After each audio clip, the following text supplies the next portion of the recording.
Hey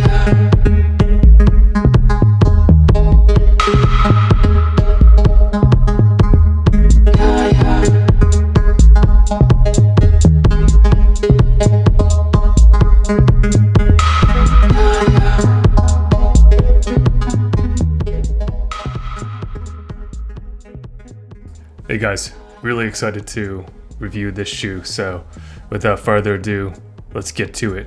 The Nike Cosmic Unity.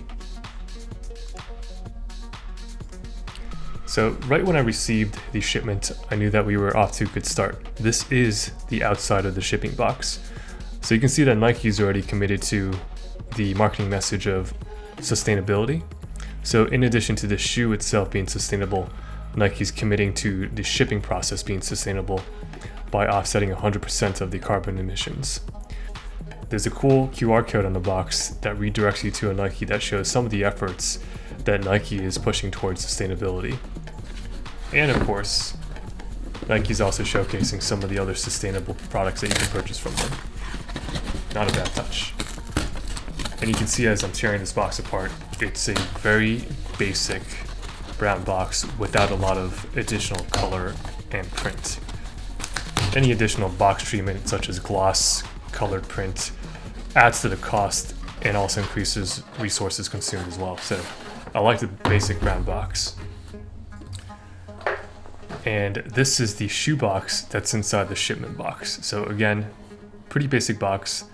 And as some marketing material, Move to Zero is Nike's journey toward zero carbon and zero waste to help protect the future of sports.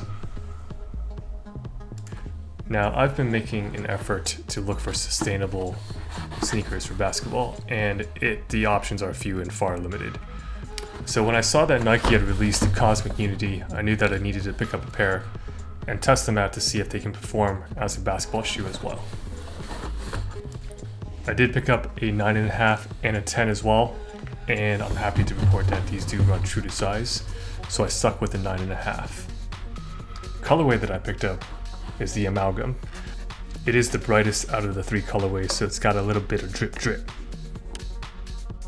I'd like to think that if my boy Swaggy P were to wear one of these, this is the colorway he'd rock.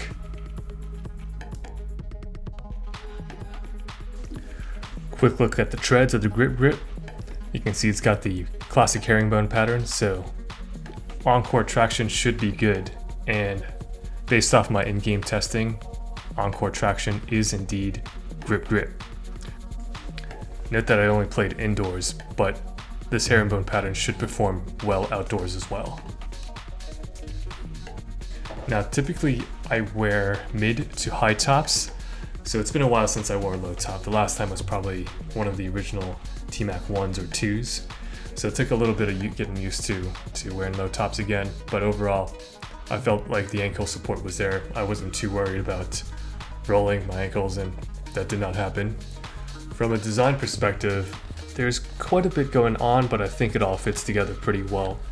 The only thing that I don't love is probably the heel portion.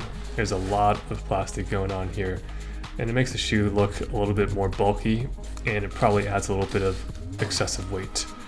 Now, Nike's message on the sustainability aspect of this shoe is that it's made of at least 25% recycled material by weight, and it also comes equipped with a partially recycled Air Zoom Strobel unit. So from what I see, and the material that Nike is using, they're calling it the Nike Grind. And so if you take a close look at the materials, such as the rubber and plastic parts, you can see there's a lot of mixed in colors, specs, and those are definitely portions of the shoe that are definitely using at least partially recycled material. So it's great to see that. Now, I'm not a huge fan, again, as I mentioned, of the back heel. It's very bulky, as you can see here. But I guess if its job is to hold the ankle and support the ankle, then it did its job. On foot, the shoe felt a little bit stiff at first, but I think the break-in period was pretty quick, and I didn't really notice the stiffness after a couple of games. So the shoe feels pretty light, not super light. You know you're wearing shoes, but it's comfortable. I think overall the shoe from a durability perspective is very durable. All of the materials feel nice and thick and durable. So even the knit portion, this blue mesh portion, nice big threads. The tongue is made out of a super cushioned material, so that feels very comfortable. And when you tighten down those laces, it's not pinching any part of your forefoot, the top of your foot, too much. Even the Nike swoosh itself feels like heavy-duty rubber plastic. I'm a fan of the orange accents on the shoe. It definitely adds a pop of color that the shoe needs. Those two side stripes where where they're running up the sides of the shoes, those little loops, I'm not sure what they're used for. They don't seem to serve any functional purpose. They look a little bit odd. I'm not sure if I'm sold on those yet, but from a side profile view, they look okay, so I'm not mad. So, how did they perform in-game on court? I'd say that overall, performance is good. They feel light, I can move quickly. Cushioning setup is decent. Prior to checking these shoes out, I was wearing the LeBron 16s, and I think the LeBron 16s still have better cushioning, but these are decent. If you noticed before, the shoelaces were round and not the flat type, so they do tend to loosen up a little bit easier, which isn't a good thing, as you may find yourself having to retie your shoes a couple times during the span of a game. Now finally, here's an angle so that you can see how quickly the shoe stops and grips the floor.